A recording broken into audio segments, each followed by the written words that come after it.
Tedesm Foundation. Thank you everyone who's Kyra, I'm a bit afraid that we cannot hear you. My name is Kira. I'm the country representative for Tedesm Foundation here in India today. Oh, can you hear me? Yep, now we can hear you. Okay. Did you catch any of this? Shall I start? Please restart, yeah. Just go from, yeah, okay. So for those of you who missed that, my name is Kira. I'm the country representative for TDH Foundation. Colleagues and I are very excited to be able to hold this webinar today, where we will be sharing results from our social study. However, before I hand over to Devika presenting the main presentation, I want a brief introduction to the context, a few stats to give a picture on how huge an issue trafficking is.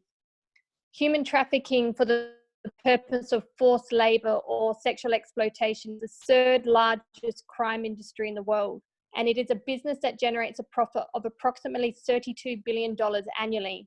UNICEF estimates that there are around 21 million trafficked people around the world, which includes approximately 5.5 million children. Since 2013, TDH in India has been implementing a learning grant project in the states of West Bengal and Jharkhand, which has been supported by the Oak Foundation. The overall goal of this project is to transform practices of service providers so that they are better positioned to support survivors, to safe, protective, and more. To achieve this, we're working alongside 35 local civil society organisation partners with the objective to build their capacity in how they work with child survivors in ensuring their mental health, their psychosocial well-being, and their successful reintegration into their family and the community. To improve and services, we have supported our 35 partners to all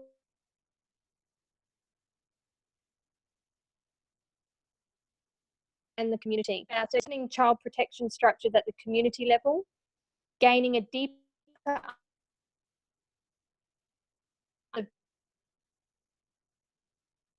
services that exist for survivors, and building the capacities of paralegal important role in supporting the reintegration of survivors.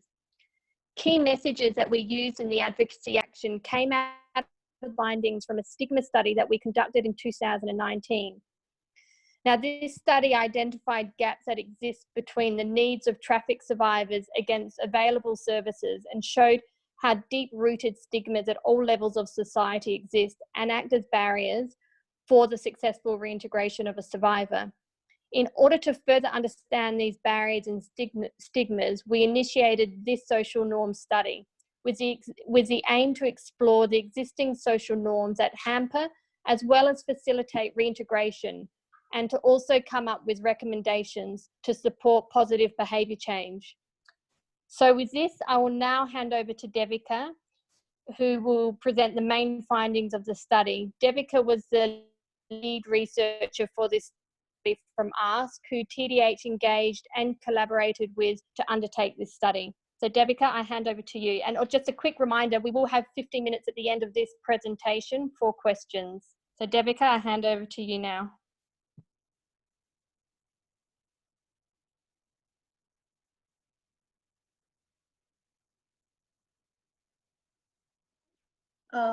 Thank you, Kyra, for the introduction and the context for the study. Hello, everyone. I hope you can hear me. This is Devki Purohit, and I'm a researcher with an organization based in India called Association for Stimulating Know-How.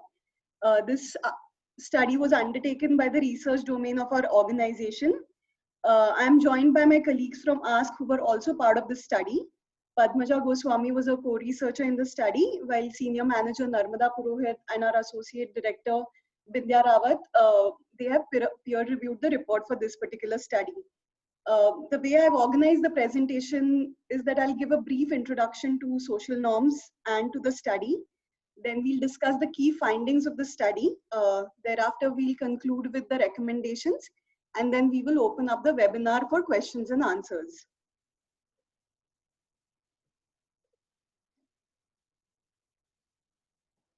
So the key objectives of the study were to identify the most prevalent social norms that perpetuate stigma, discrimination, and violence against survivors of trafficking, to study the role of religion in influencing social norms, to identify barriers to transformation of social and gender norms, to unpack the positive social norms. Based on the key findings and the literature review which we did during the course of the study, we've also come up with proposed recommendations with respect to social norm change and behavior change. Before we move on, Thomas, if you can put in the poll question at this point so that our audiences can participate.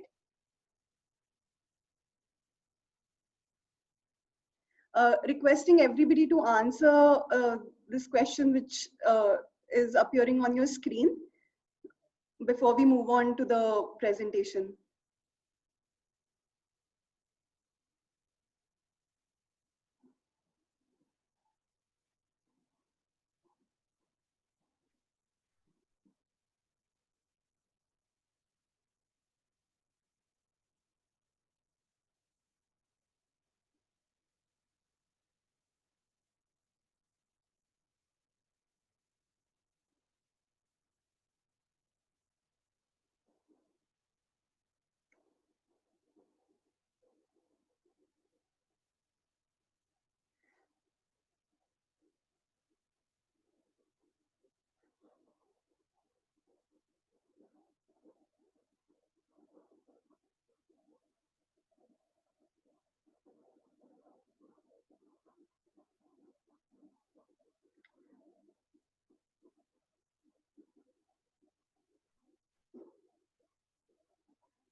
If we can have the result now, Thomas, the result of the poll. Yes, so as you can see on your screen, I think an overwhelming percentage, 95% of you have identified that early child marriage is rooted in social norms. Similarly, with respect to domestic abuse, offering a seat to pregnant women in the bus, greeting, shaking hands while meeting, more than 40% have identified this as being rooted in social norms. And this is from where we'd like to take ahead the discussion about how social norms are intangible, they are all around us, and they influence our everyday behavior and attitudes. Thus, social norms, basically the definition of social norms as is identified is that they basically represented a commonly accepted value system. Social norms are largely based in a group setting and are an accepted belief system about behaviors, accepted and not accepted behaviors and actions. These social norms are maintained by instruments of social sanction through approval and disapproval. Approval would be in the form of reward for complying to the social norms like recognition, acceptance, achievement of individual goals, etc. Disapproval can be in the form of punishment like stigma, ostracization, and penalty. Social norms are both beneficial and harmful in nature. Beneficial because they help guide our behavior, they help guide our everyday human interactions and help achieve goals. Some of the social norms are considered harmful because they have given rise to certain social ills which are discriminatory and unjust in nature, as has been correctly identified during the poll, like early marriage, child marriage, domestic abuse are considered negative or harmful social norms. Coming to why do we comply to social norms, research says that the key reason why we comply to social norms is the need for belongingness to a group. Also, the anticipation of award and approval drives us to comply to the group norm setting. The fear of negative social sanction also compels us to follow a particular norm. The last point why we comply to a social norm is because often social norms which take place in a group setting are enforced by those in positions of power, leaving little choice to the weaker members of the group to rebel or to not comply to those social norms.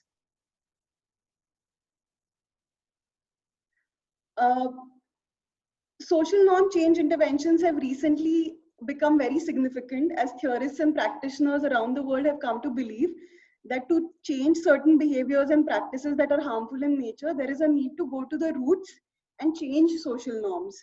The key steps in social norm change intervention is: one, we have to identify the most prevalent norms of that particular society or group. Second is to identify the reference group or reference group mapping.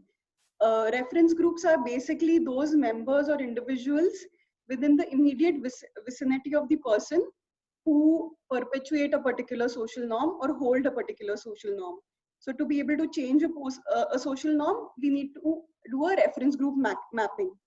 The third step is to identify barriers to change, that is to identify the social sanctions which hold this particular norm in place. So through this study, we've attempted to complete these steps by identifying the norms, the reference group mapping, and identify barriers to changing these social norms. Coming to the context of the study of West Bengal and Jharkhand, the study was conducted in 8 districts, 4 in West Bengal and 4 in Jharkhand. West Bengal and Jharkhand are both eastern states in India. West Bengal borders 5 states in India and it shares an international border with Bangladesh, Bhutan, and Nepal. It is a highly dense state.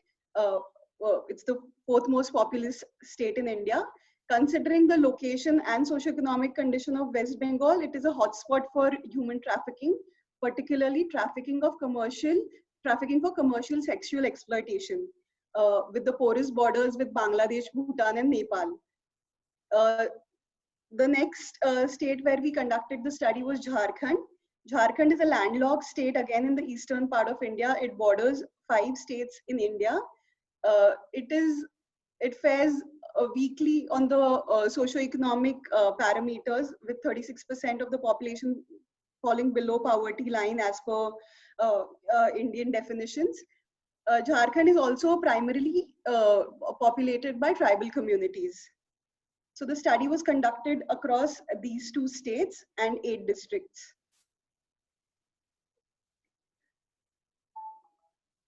The study largely employed a qualitative methodology using in-depth interviews and focus group discussions and key informant interviews.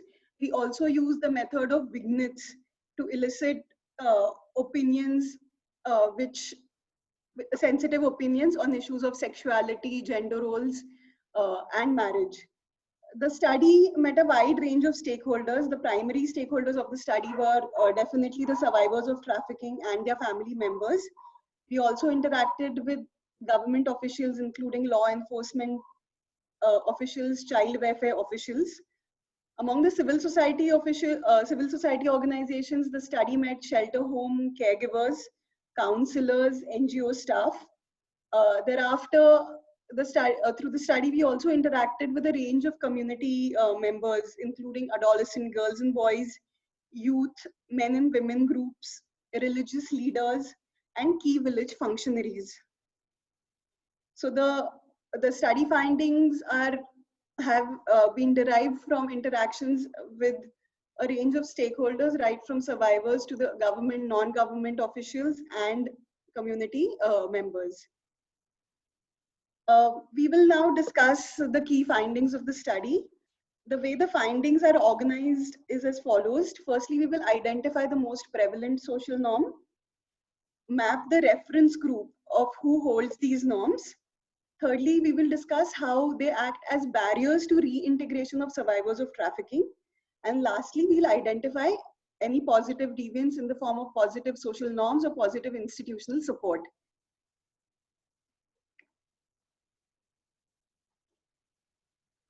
Coming to the most prevalent norms which we found through this particular study was the key overarching norms which perpetuated discrimination and stigma against survivors of trafficking were those on gender, sexuality, and family honor.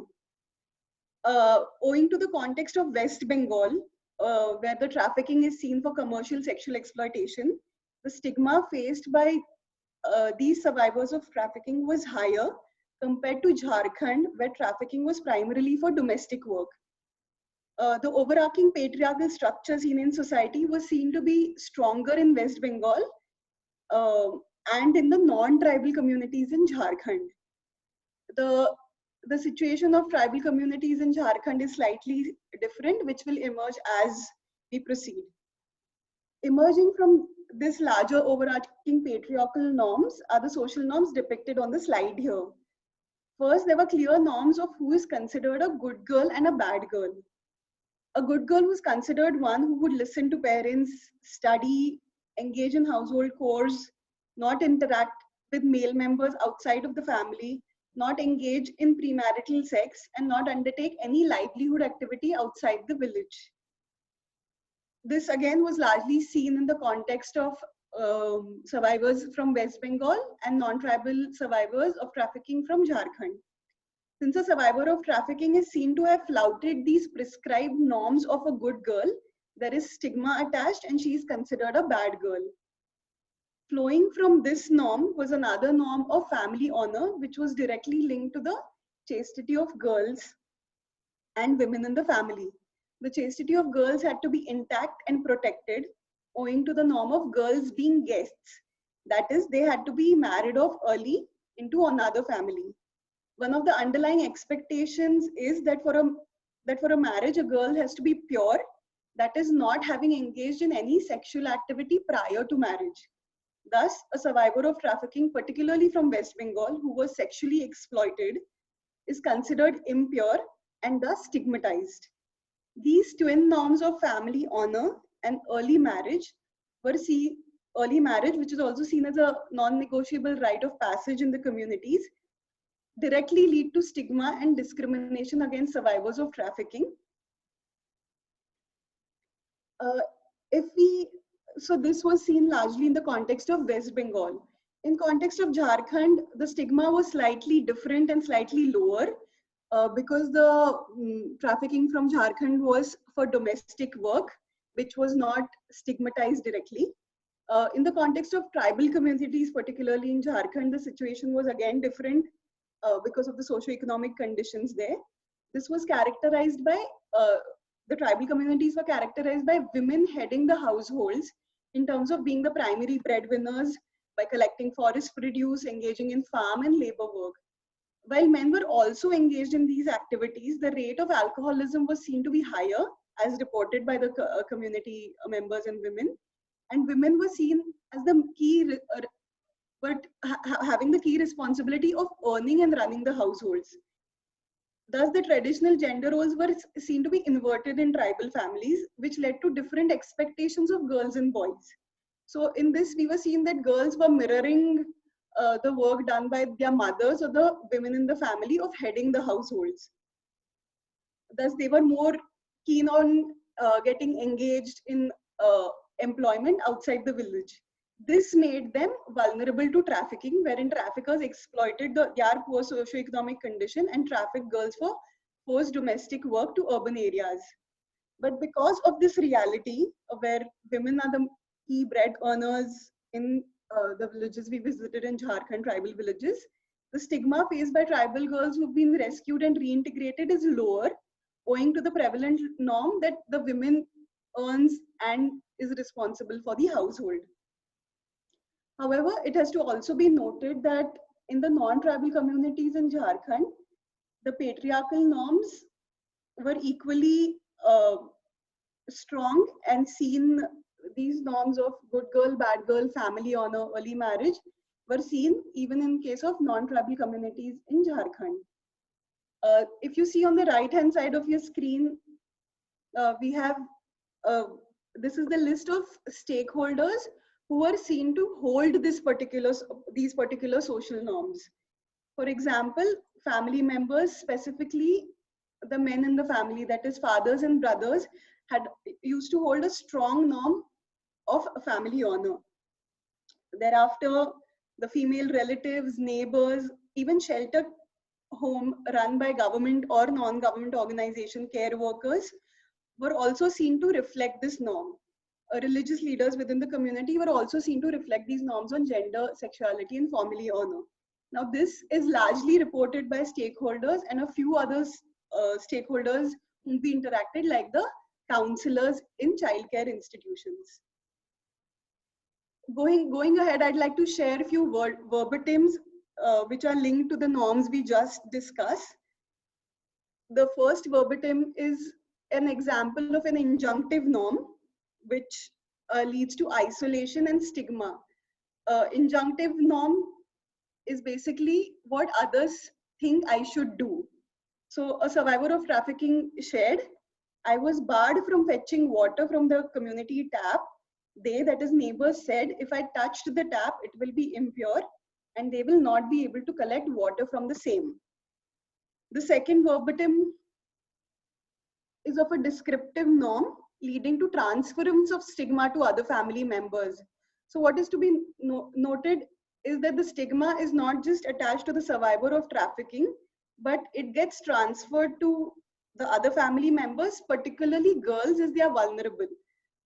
So one of the norms which the verbatim shared here is one girl from the family has engaged in sex work, all girls must be following the same.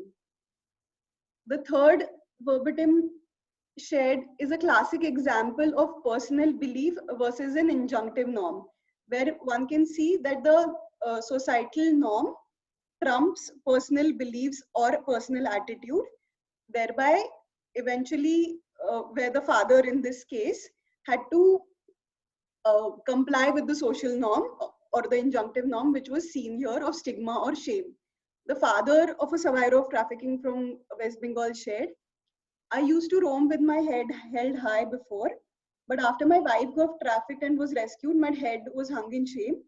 Although it might not be her fault, which is his personal belief, I cannot meet anybody's eye now in the community. So as we saw, the social norms which we discussed about gender roles, sexuality, family honor have gotten reflected in some of the verbatims shared here.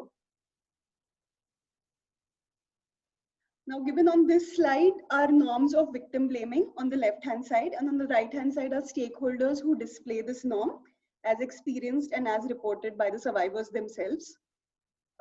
This norm of victim blaming came to the fore very strongly from survivors, wherein the survivors were solely held responsible for their situation of trafficking. The survivors of trafficking shared that the reference group displays a strong belief that the girls had been trafficked of their own will, and hence this reflects in their discriminatory attitudes towards the survivors of trafficking. A commonly fallout of this norm as reported by survivors was name calling. Interesting to note is the terminology, for example, used in shelter homes is that of inmates as opposed to persons or survivors or victims. Another term which was seen prevalent in Jharkhand was the term of Delhi returned. Now Delhi returned because Delhi is a huge destination point for trafficked girls from Jharkhand. It's a major destination, and any girl coming or returning back from her situation of trafficking is stigmatized by being labeled as Delhi returned. Now, this is a derogatory term and used by community people. In West Bengal particularly, some of the survivors shared experience of the male gaze, in which they are covertly or overtly propositioned. So just to go ahead in terms of verbatims, a very clear verbatim which emerged for the male gaze was, one of the survivors shared that she would constantly be propositioned by the young men in the community in the following manner. She said, the boys or the young men in the community said, if you can go out with customers, why also not spend some time with us? The second verbatim shared was from West Bengal again. A survivor of trafficking shared a sneer when she was subject to from shelter home staff. They said, they like the work which they do, which involves removing clothes, which is implied as sex work.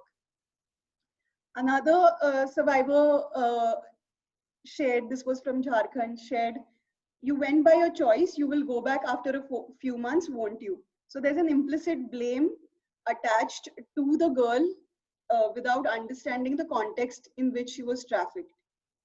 The fourth verbatim is shared by was said by a village leader when he was approached by a survivor and her family for help. Now, this was a representative from a village-based local self-governance structure which is present in India, which is the Panchayati system. And the Sarpanch holds key positions of access to social welfare schemes. And the family had approached the Panchayat leader for help, but he refused help and basically said this: how can we believe that what you are saying when the village people are saying that you were not trafficked but went out of choice? So across all these 4 verbatims shared here, one of the key observations is also that if we do a gender analysis, you will see that except one, which is the shelter home staff, all are men in the immediate reference group of the survivor who perpetuate this norm of victim blaming.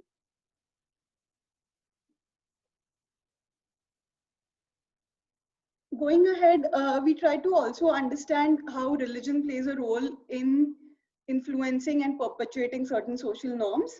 A religion is considered as a source of varied social norms and one which gives sanction to certain harmful social norms, and thus changing them is considered a challenge. In context of the study locations, the 4 major religions which we came across were Hindu religion, Islam, Christianity, and Sarna religion. Sarna religion is a nature-based worship followed by the tribal communities in Jharkhand.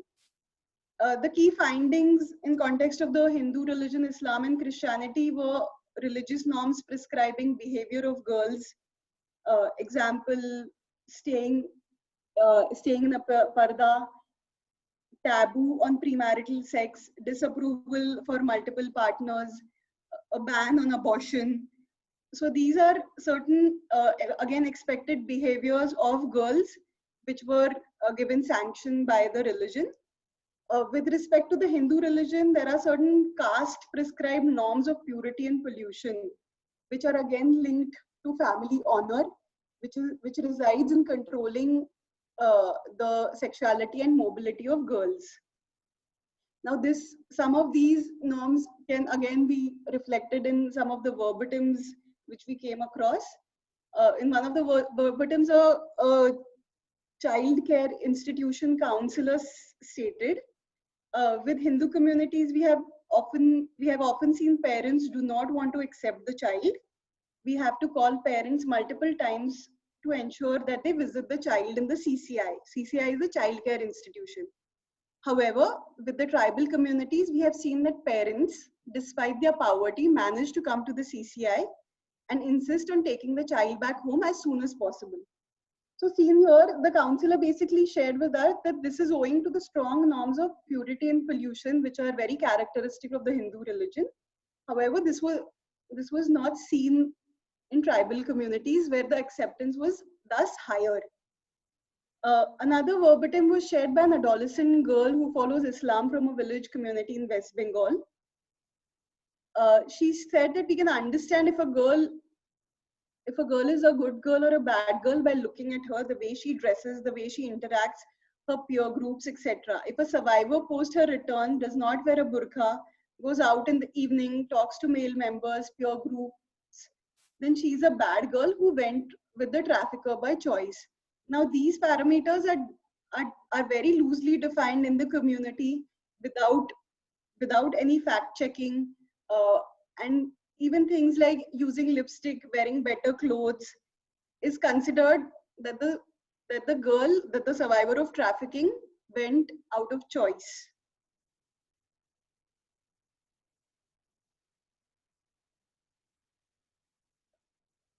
Going ahead, so these were the key norms which we discussed, which we've shared in brief. The report definitely elaborates on these norms in a much more detailed fashion, but owing to contingency of time, we had to brief it. Additionally, when one goes through the report, one will understand the clear distinctions of norms seen in West Bengal and Jharkhand, considering the contexts were clearly very different.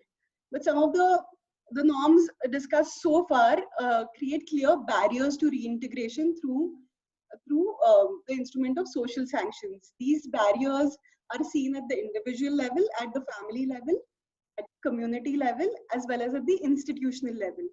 At the individual level, for example, stigma is perpetuated, as we've seen in some of the verbatims, against survivors and her family. There's a clear labeling attached as being impure, which again further leads to self-stigma, mental trauma, and lowered self-worth for the survivor of trafficking. There is transference of stigma to the family, especially again, girls are vulnerable here. The sisters are stigmatized if there is a girl who's trafficked from a particular family. There is a clear exclusion from public places and there's restricted mobility.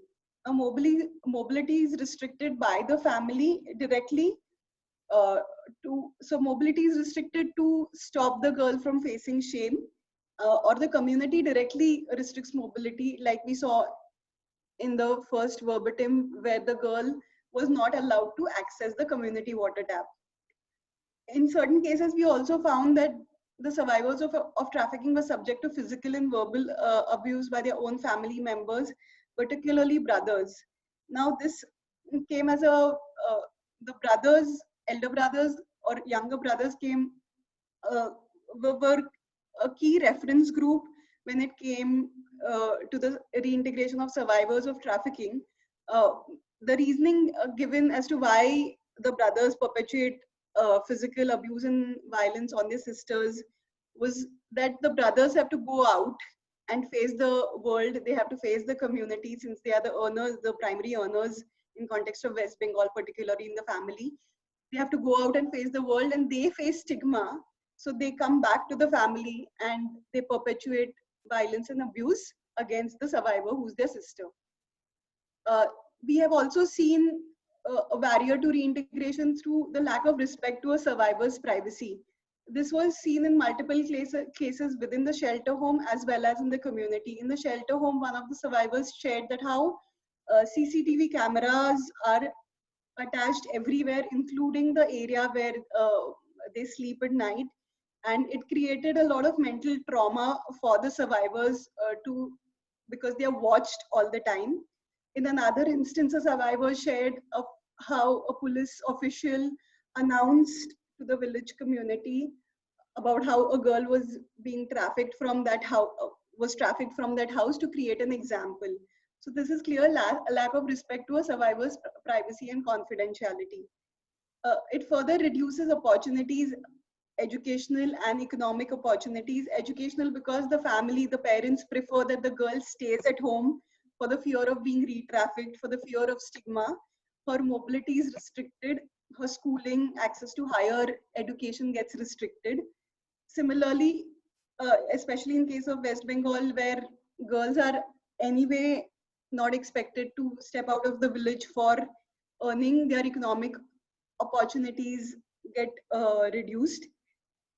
One of the results, as we saw in the previous slide of the role of religion, where purity and impurity is a very important parameter for marriage.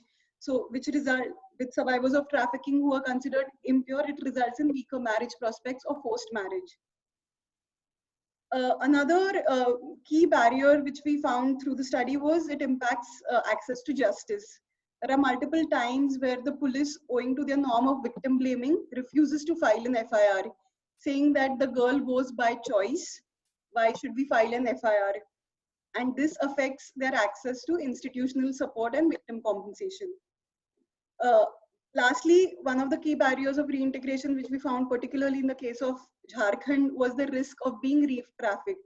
So if they are not clearly reintegrated through in the family, in the community, through institutional and family support, there is always the risk of being re-trafficked.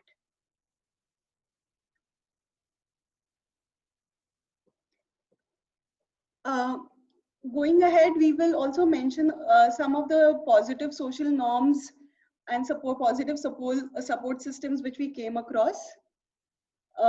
In terms of institutional support, we found that the government's support structures which offer reintegration services and other forms of institutional support like shelter home, legal aid, victim compensation were seen as positive support systems.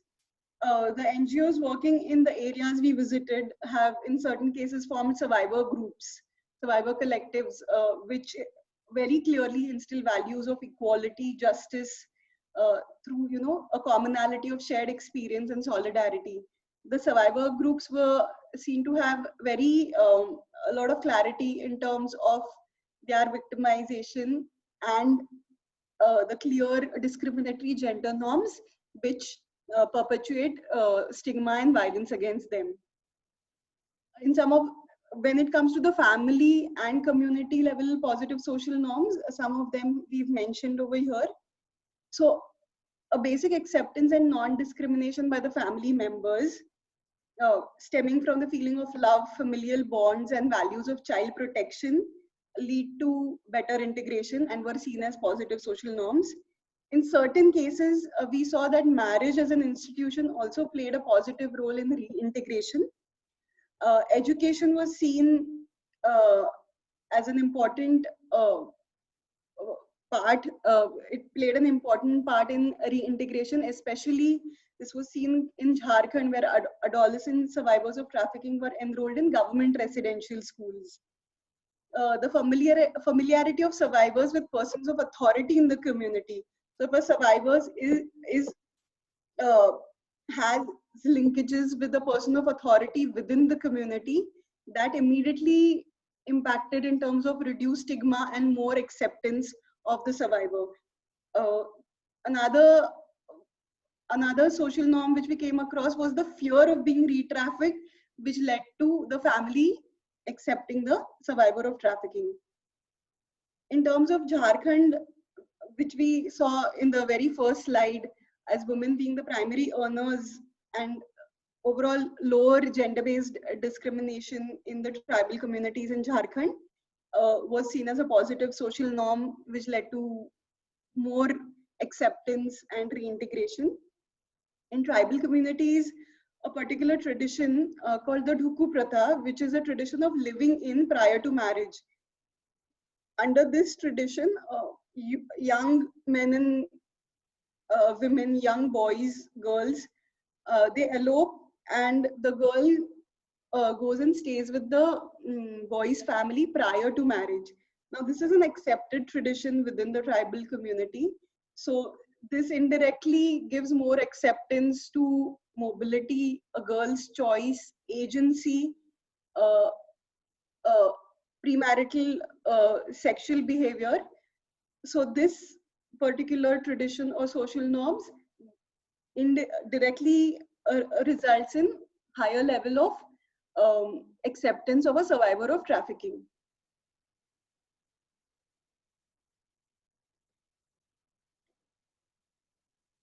So these were the positive social norms which we came across. Again, the report clearly elaborates more on all of these social norms and how they play a role in reintegration.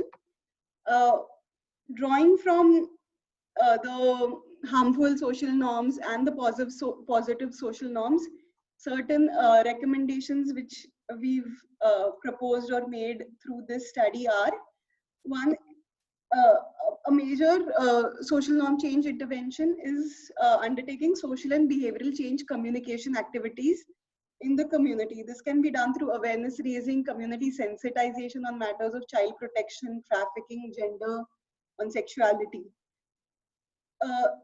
Another possible intervention is by identifying and promoting positive deviant or positive social norms or positive trendsetters within the community. So persons of authority, religious leaders, if they display positive social norms, their social norm has to be popularized within the larger community setting. They can be the trendsetters for that. Another recommendation which has come up was there's a need for capacity building with duty bearers on aspects of stigma-free rescue, protection, and rehabilitation. Now, duty bearers, right from the stage of rescue to rehabilitation to reintegration, play a very key role and are in close contact with the survivor. Includes police officials, doctors, nurses, shelter home caregivers, advocates, other administrative government officials.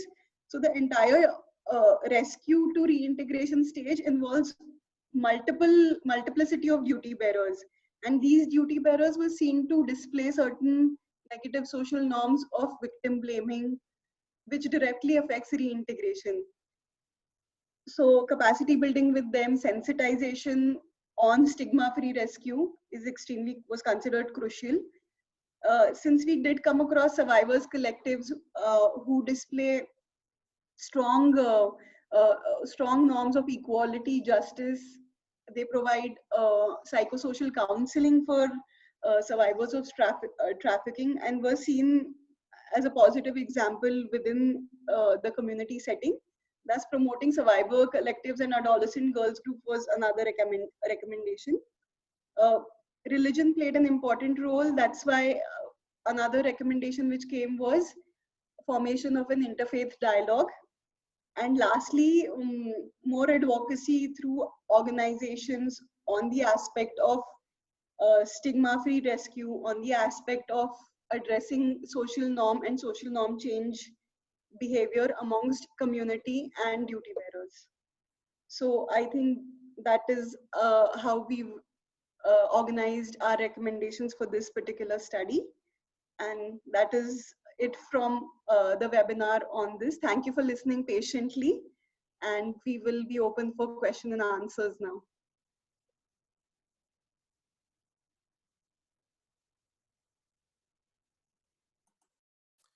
Thank you for your presentation. Really feel free, if you have any question, use the chat form, please. Let us know that what you are still curious after this great presentation.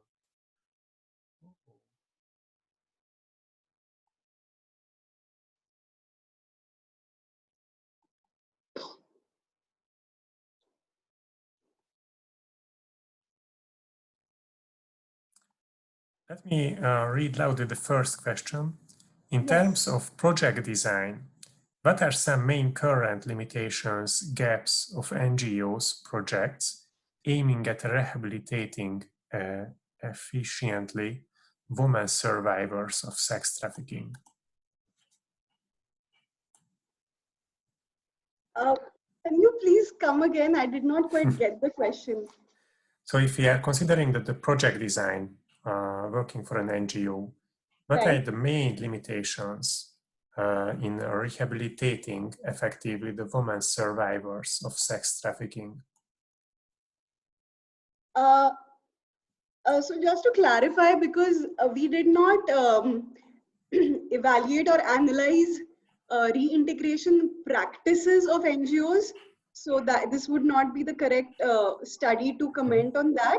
But one of the major findings was that the NGO workers did display positive social norms, but there is more need to work with shelter home care workers and shelter home caregivers. So I would not be, since the study did not evaluate reintegration practices, since we were looking at social norms largely from the point of view of the survivors, this particular question can be answered through a different kind of a study. I can come in quickly here. This is Simrit. I just want to add on to what Devika just said.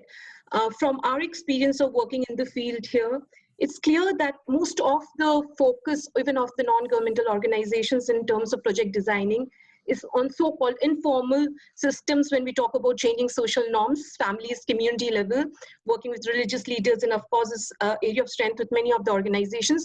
But what often get missed out is the so-called institutional level stigma and barriers, as was just mentioned, say shelter homes, the police officers, and other duty bearers who are at times the first point of contact with the survivor, and so much of discrimination and stigma at that stage put them at enhanced risk of exploitation at various levels. So one can really look that institutional stigma barriers are not addressed so much in the project designs usually.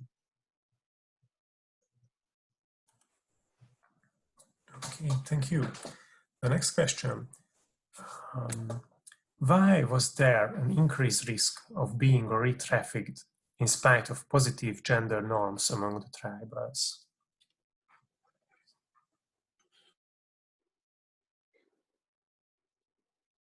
So there is not one norm at play. There are multiple norms at play. So all of these norms together either make so it all depends on the degree of norm which is more positive or which is more harmful. So even despite, let's say, one positive social norm, if there are larger and more powerful norms at play within the community, the risk of re-trafficking continues, because often we see that in terms of survivors of trafficking who are not well reintegrated into the community, with the amount of stigma and shame they face, they are vulnerable to further re-trafficking. If I can again add here a bit, as you would have seen from the presentation, Jharkhand has an extreme high number of families below poverty line to the effect of 36% or so. And the onus is a lot on girls and women to provide for the family as well. You would generally see an elder daughter of the family going out to work. Unlike West Bengal, which most of the trafficking was for sexual gains, exploitative in nature because of sexual reasons, in Jharkhand, it was for economic gains. Since the onus is so much on the girls as well to provide for the families, the chances of their re-trafficking, even once reintegrated, are higher because there is a lot of poverty and they do have to provide for their families. So for them to fall into that out of the safety net for survival of the family becomes very real problem.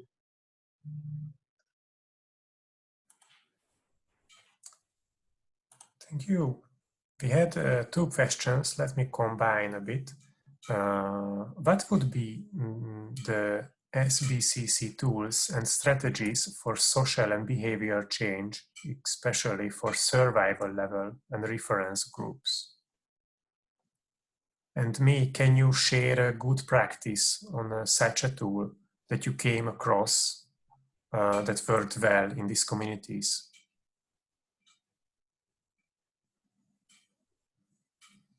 So the social behavioral change communication which we had suggested was again awareness raising, sensitization, forming adolescent groups, having a clear dialogue with community members on matters of gender.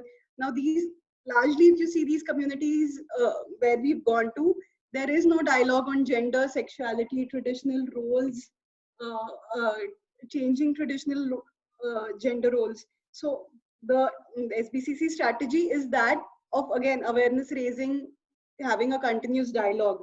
The positive thing which we came across is, like we mentioned, about survivors collectives in two of the locations where we've gone. They are engaging not just by providing solidarity to the survivors of trafficking, but they are also engaging with the community by going and talking with them, engaging with them on these issues, talking about harmful gender roles and gender roles and harmful gender practices. Simrat, again, if you would like to add. So again, on this, the BCC strategy, as just was asked, has to be very multi-pronged approach. It cannot be either or. One has to look at strategies that influence the mindsets of survivors, their families, the community at large, and not to forget, which always get missed out, is the so-called duty bearers. We do work a lot on sensitizing them, increasing their awareness on the various legislations and their roles and responsibilities, but what often get missed is changing their mindsets to the whole thing as well. So I think the behavior change communication has to be multi-pronged at various levels, using various platforms, audiovisual, face-to-face, IC materials and things like that, and has to be really thought through properly in collaboration with other sectors as well. Panchayat members, somebody just mentioned in the questions, I was seeing very key stakeholders if we are planning any behavior change communication strategies at the community level, because they're the so-called elected representatives in the community at the village level, and as a first gatekeeping informal mechanism at the community to prevent any kind of trafficking. So as I said, multi-pronged with various stakeholders. Thank you. As a next, let me just read out their comment.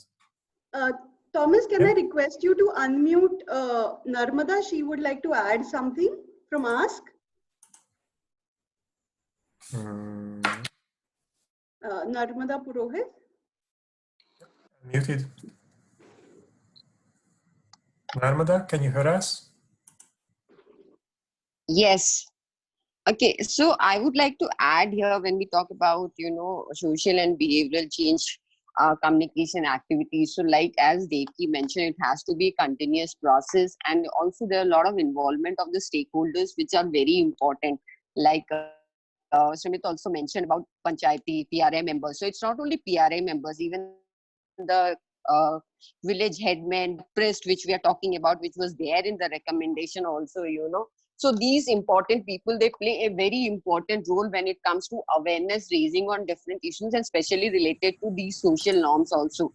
And when you're doing an awareness program, how the awareness, it's not just going and, providing information and so that the people listen to it and go back. No, there has to be different activities through which the people get aware about it, and they understand what is actually the situation and how they, the stigma and all those things which is attached with the survivors, they can understand, this is not the actual thing. So basically the activities, the IEC materials, when you are doing also awareness raising activities, IEC materials plays a very important role, because they can always refer to those things. So it has to be in a very well planning manner, have to be done in a continuous process with the involvement of different stakeholders who play a very important role in the society.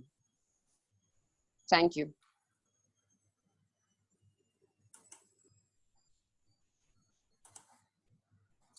Thank you very much. Let me read loudly a comment. Hope I pronounce it well. Duku Prata is mentioned as a supportive factor. However, our understanding is that it creates vulnerability to trafficking, as parents often do not check where have their children gone, as it is an established practice. The supportive system is an attitude of acceptability or sexuality, or rather lack of stigmata related to sexual behavior outside marriage. Any comment on that?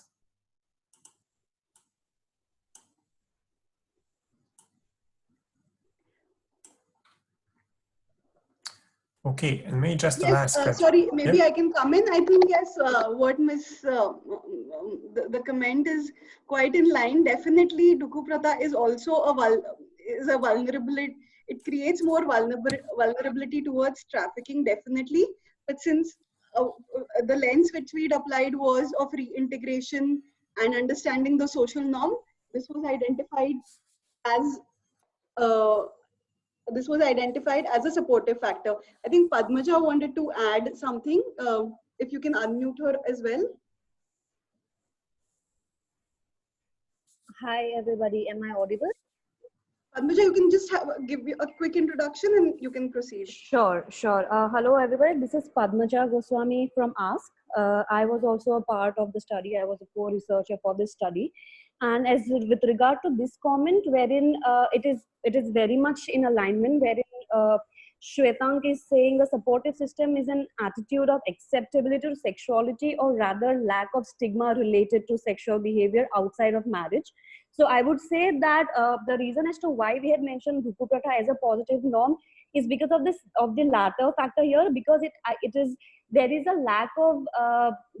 a decreased stigma because of Duku Pratha, which is present in Jharkhand, because people are already seeing young girls and boys below 18 years of age as well, who happen to flee and stay together without getting married. So that very norm is acting as is kind of accommodating the lesser social stigma attached to whole trafficking survivors.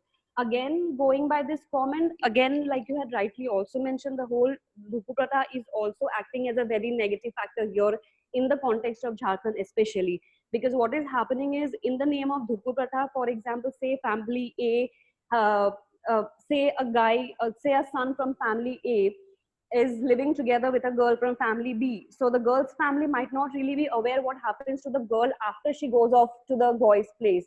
So in that process, there is also a chance that the girl might be trafficked further, which the girl's family might not be aware of. So there are a lot of awareness programs which are happening on ground in Jharkhand at the village level, to raise awareness against the ill effects of Dhupu Pratha. But however, like I had mentioned also, the positive, we had mentioned it as a positive factor because it is kind of reducing the stigma on sexuality which the trafficking survivors face as compared to West Bengal. I hope that answers the question. Thank you so much for the answer and for the activities. We already have many other questions left, but time is out. So let me launch the feedback question for the participants.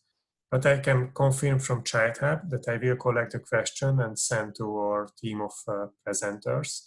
And I will ask them to try to answer them later on in written, because maybe we can publish it as an article on Child Hub. That's still a way. I really appreciate to be able to facilitate this kind of webinar today, because it was a great learning for me as well. I was really happy to hear about this report and even to get to know you more and a bit about, in the end, these social norms and how we can fight against trafficking. Any final comment from you, Devaki? No, I would just like to thank Child Hub for hosting us on this platform and giving us the opportunity to present the findings of this study. It is definitely a complicated topic, and concising it has been difficult, but thank you for facilitating the process, and we will be happy to answer any follow-up questions later on. And as you already shared, the link to the report is already live on the same page. So thank you everybody for participating and for the questions as well. Thank you so much. Thank you. Have a great day or evening, depending on your time zone. Thank you. Thank you. Thank you. Bye-bye.